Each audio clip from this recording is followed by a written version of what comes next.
দর্শক সবার প্রতি শুভকামনা জানিয়ে শুরু করছি আমাদের নতুন আয়োজন এনটিভির নিমন্ত্রণে। আপনাদের সঙ্গে আছি আমি নুজহাত সাওম। দর্শক, এনটিভির নিমন্ত্রণে অনুষ্ঠানটি সপ্তাহে শনি থেকে বৃহস্পতি সকাল ৯টা ৩০ এনটিভিতে দেখতে পাবেন।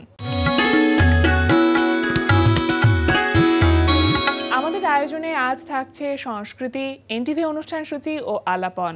প্রথমেই সংস্কৃতি।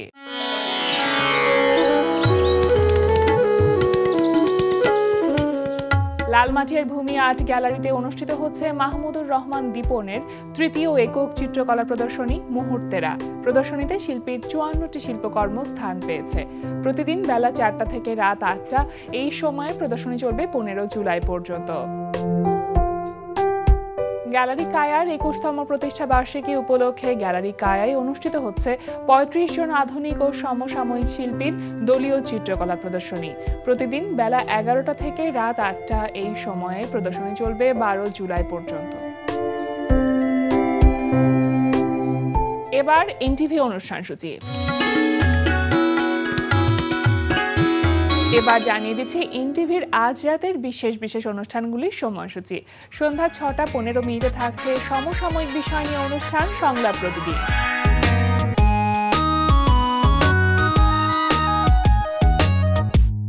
সন্ধ্যা ৬টা ৪৫ থাকছে খেলাধুলা বিষয়ক অনুষ্ঠান গ্যালারি।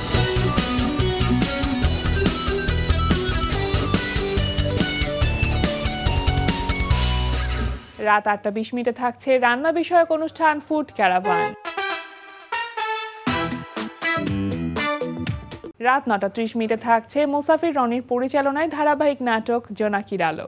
মামা, ওই যে রাশেদ জুথি যার কথা কইছিল, আমি খোঁজ খবর নিছি, ছেলেটা অনেক ভালো মামা। আর সে আবার ব্যাংকের মধ্যে আপনার সিনিয়র ক্যাশ অফিসার। না মানে আমি বলতে চাচ্ছি যে ওর যা লেখাপড়া তাতে একটা ডাক্তার পাত্র পাওয়া খুব কঠিন ব্যাপার হবে। ভাইজান, ডাক্তার পাত্র হইতে হবে কোনো কথা নেই, ইঞ্জিনিয়ার হইলেও চলবো। আমি রাশেদের ব্যাপারে সব কিছু বলছি, কিন্তু মামা আমারে একটা কথাই কইল যে খালামণির ছেলের সাথেই তোমার বিয়ে দিবে। মানে আমাকে যা বলবে আমার সবকিছু মানতে হবে? না, আমি মানতে পারবো না। রাত ১১টা ৩০ সরাসরি সম্প্রচার হবে টক শো এই সময়।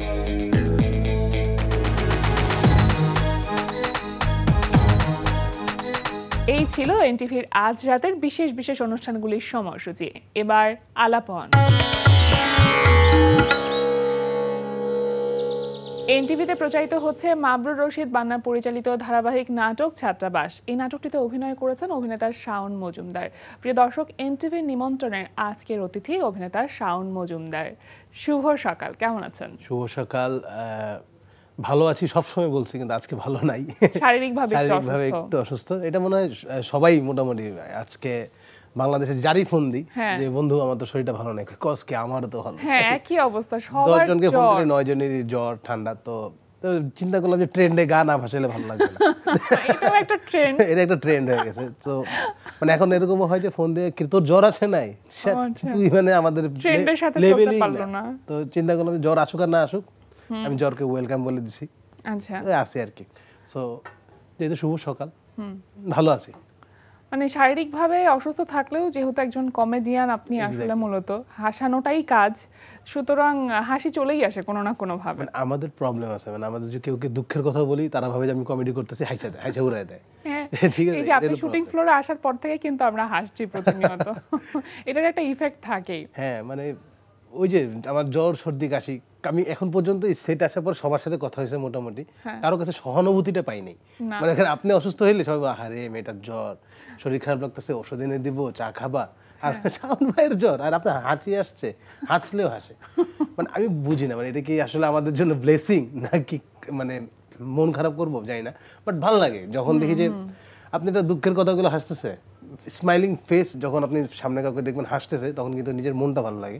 কিন্তু দিন শেষে ওই যে আমাদের আয়ুব বাচ্চুর বিখ্যাত গান, সবসময় কেন জানি মনে গানটা শুনলে আমার জন্যই লিখছে বা আমাদের কমেডিয়ানদের জন্যই লিখছে, যে হাসতে দেখো গাইতে দেখো অনেক কথায় মুখর আমায় দেখো, দেখো না কেউ, হাসি শেষে নীরবতা। এটার সাথে আমি একটু যুক্ত করতে চাই, সেটা হচ্ছে যে আপনি যখন লাইফকে খুব ক্লোজ শটে দেখবেন তখন সেটা খুব দুঃখের, কিন্তু যখন লং শটে দেখবেন সেটা একটা কমেডি সিন হয়ে যাবে।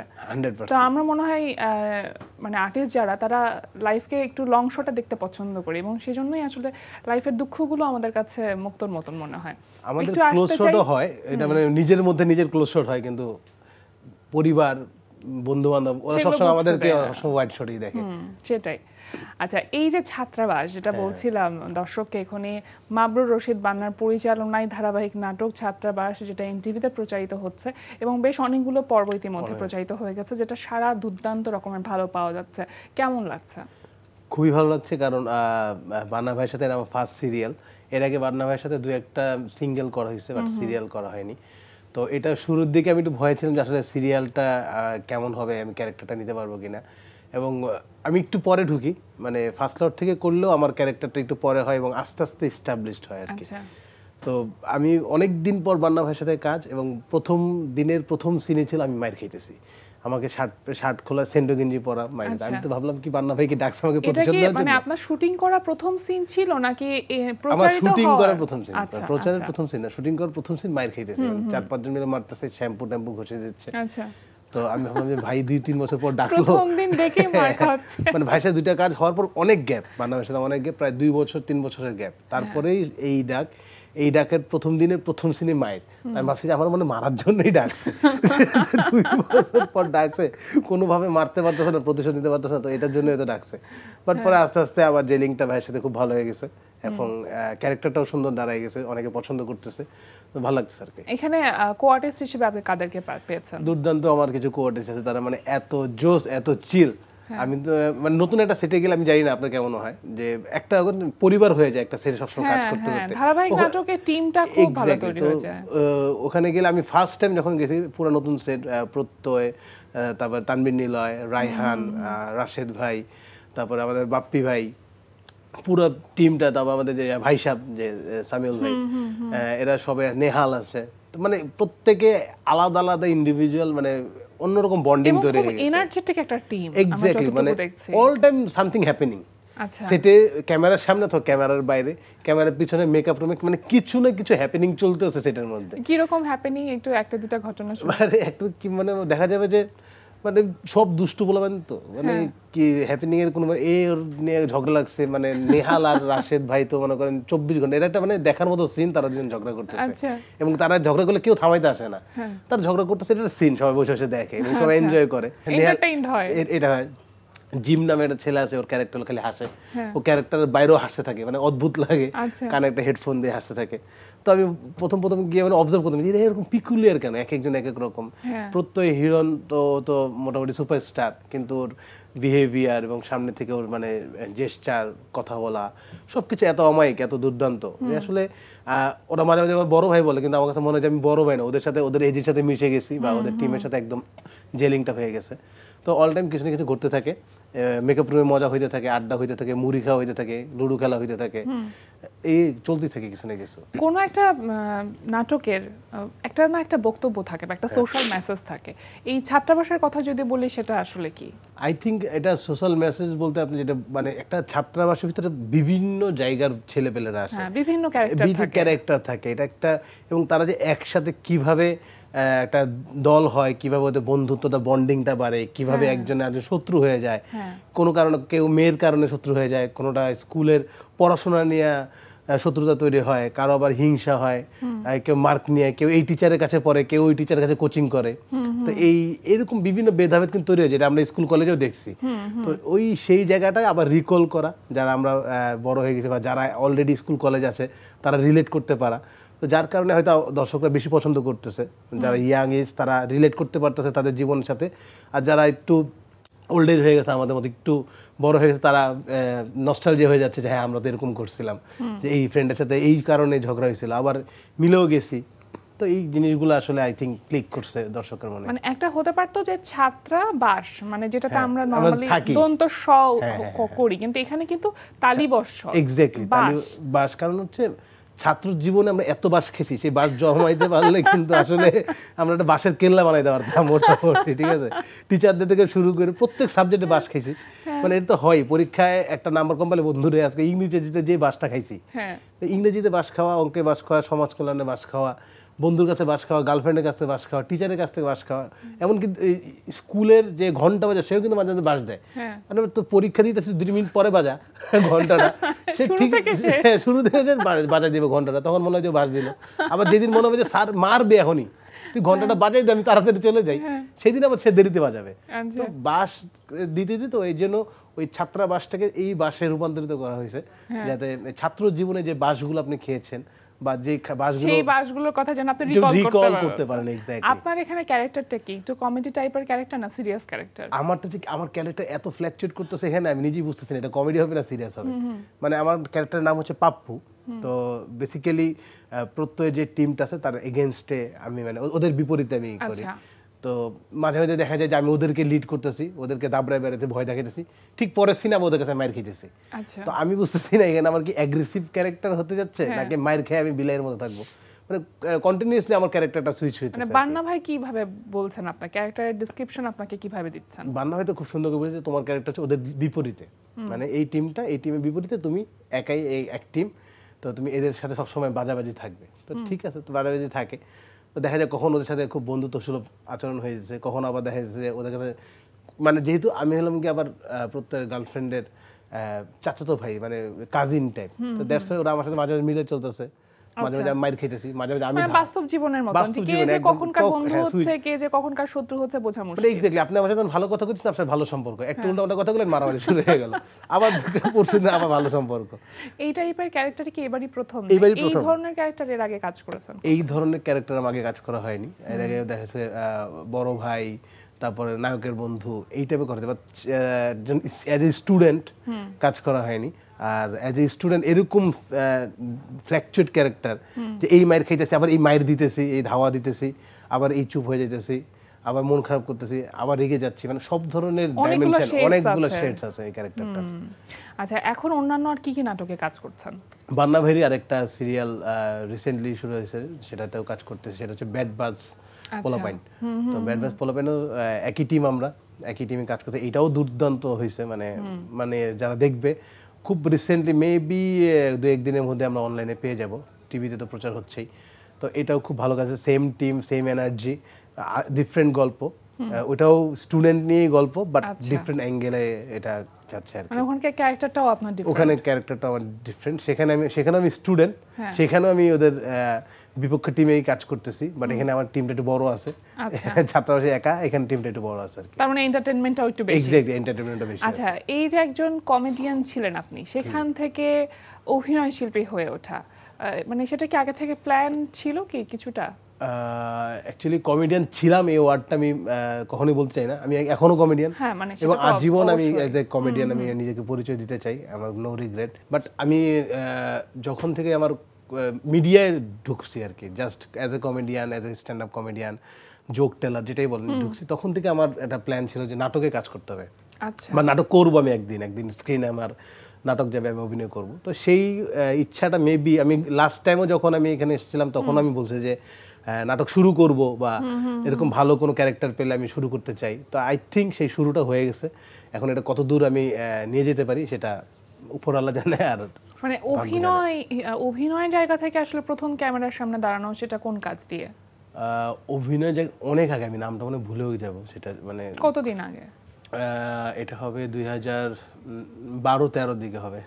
তাও তো সেটা অনেক দিন আগে। বাট তখন মানে হয় কি, এই একটা করলাম কোনো একটা জায়গায়, একটা ছোট্ট একটা ক্যারেক্টার পাইছি, ওইটা করলাম, অ্যাপিয়ারেন্সটা কম, একটা এক সিন করছি, 2 সিন করছি, আবার 2 মাস 3 মাস নাই, বা আবার অনেকদিন পরে কেউ একজন ডাকলো কোনোভাবে, ওইভাবে বেসিক্যালি আমাকে ডাকলে আমি যাই। আমার এটা সবচেয়ে বড় মানে বদভ্যাস বলবো, যে আসলে আমি যে কারো কাছে যাবো যে আমাকে এই সিন, এই একটা কাজ দেন, একটা রিকোয়েস্ট, এটা আমার দ্বারা কখনোই হয় না, মানে এই জীবনে পসিবল হয় না। যার কারণে আমি অনেক ফ্রেন্ডদের কাছ থেকে বকা শুনি, তুই এটা না করলে কেমন হবে, সবাই করতেছে এই জন্য সবাই পায়। তো আমার কাছে কখনোই মনে হয় না যে আসলে কারো কাছে গিয়ে বলি যে ভাই, হয়তো বললে অনেক জায়গায় আমার অনেক কাজ হয়ে যেত, আরো বেশি কাজ হতো, বলা হয় না বলে একটু কম হয়। বাট তাও যতটুকু হচ্ছে আমি আই এম সো হ্যাপি যে আমার কাছে সবসময় একটা টিচার, ছোটবেলায় এক টিচার বলছিল যে কোথাও কারো কাছে গিয়ে পড়ে থাকার চেয়ে কেউ যদি তোমার কাছে এসে একবার ডাকে, সে পড়ে থাকাতে অনেক বেশি সম্মানের, অনেক বেশি সম্মানের। সেটা হতে পারে তোমার অনেক কম কাজ হতে পারে, বাট ওই কম কাজ করে তুমি দেখবে জীবনে স্যাটিসফাইড থাকবা। তো আই থিঙ্ক উনি বলছিল, আমার এটা বলার কারণ হচ্ছে গিয়ে আমি একটা কলেজে চান্স পাচ্ছিলাম না মেট্রিক পরীক্ষার পরে। আচ্ছা, আমি পরীক্ষা দিছি অনেক কলেজেই, চান্স পাই নাই। পরে আমার বাবার পরিচিত ফ্রেন্ডের মাধ্যমে একটা কলেজে আমাকে চান্স দেওয়া হয়েছে যে আচ্ছা ঠিক আছে এখানে ভর্তি করে দেন, পরীক্ষা টরীক্ষা দেওয়া লাগবে না। আমি ভর্তি হয়েও গেছি।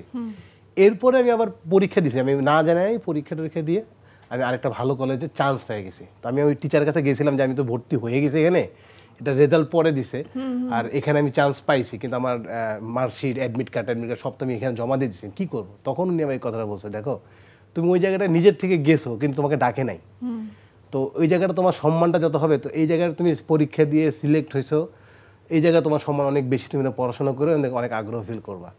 তো ওই দিনটা আমি এই লেসনটা শিখছি আসলে, যে কোথাও নিজের থেকে যাওয়ার যেই লাইফলেস লাগে, যে আজীবন মনে হবে যে উনি আমাকে, এটা মানে আমার যোগ্যতা বলে আমি পাই নাই, এটা আমি হয়তো কারো রেফারেন্সে বা কিছুতে পাইছি।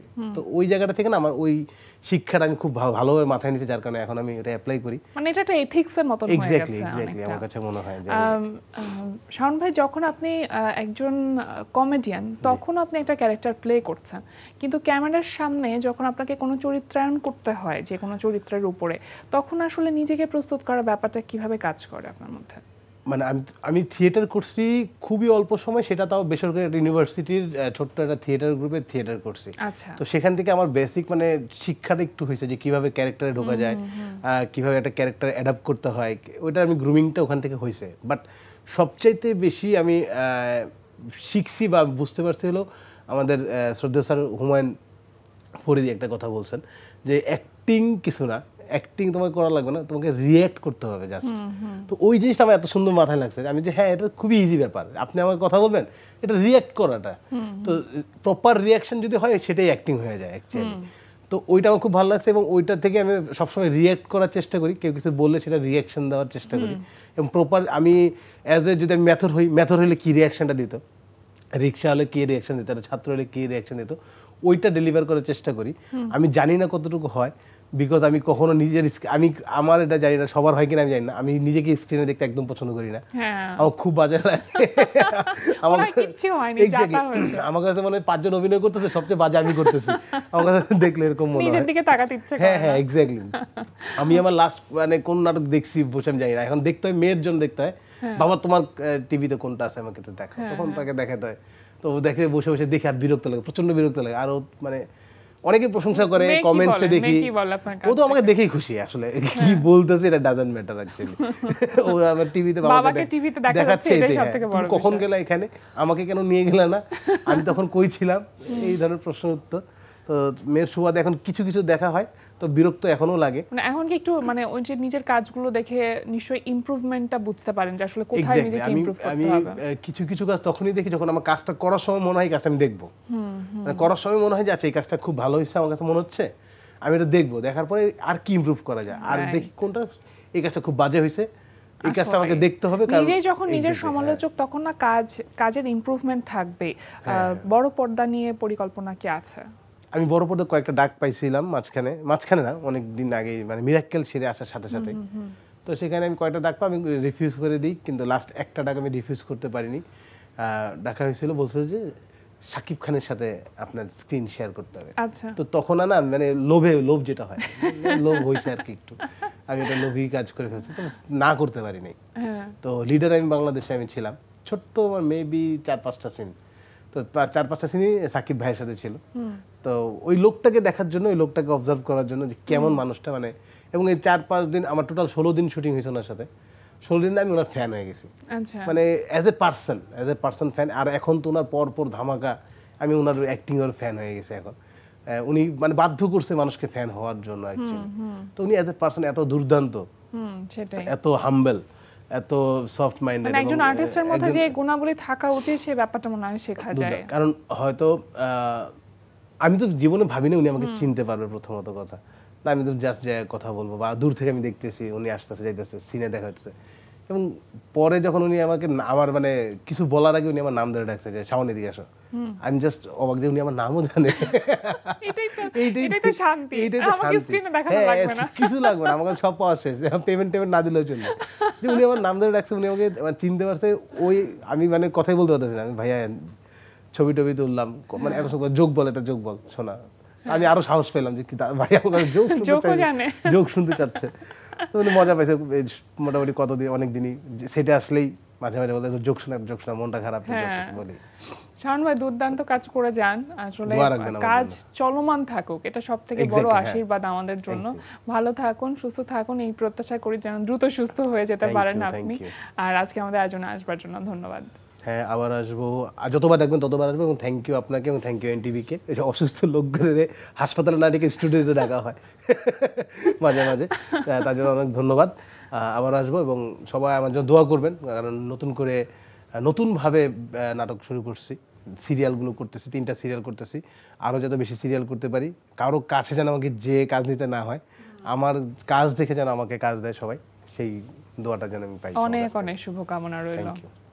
প্রিয় দর্শক, আমরা চলে এসেছি অনুষ্ঠানের শেষ প্রান্তে। অনুষ্ঠান সম্পর্কে আপনার মতামত জানাতে মেইল করুন NTV নিমন্ত্রণে @ntvbd.com। বিশ্বের যে কোনো প্রান্ত থেকে যে কোনো সময় NTV নিমন্ত্রণে দেখতে ভিজিট করুন আমাদের পূর্ণাঙ্গ ওয়েব পোর্টাল www.ntvbd.com। এছাড়া NTV সব জনপ্রিয় অনুষ্ঠান ও খবরের আপডেট পেতে ভিজিট করুন আমাদের ইউটিউব চ্যানেল ও ভেরিফাইড ফেসবুক পেজে। সবার মঙ্গল কামনায় আজকের মতো এখানে শেষ করছি। সবাই ভালো থাকুন, সুস্থ থাকুন, সুন্দর হোক আপনার প্রতিটি মুহূর্ত।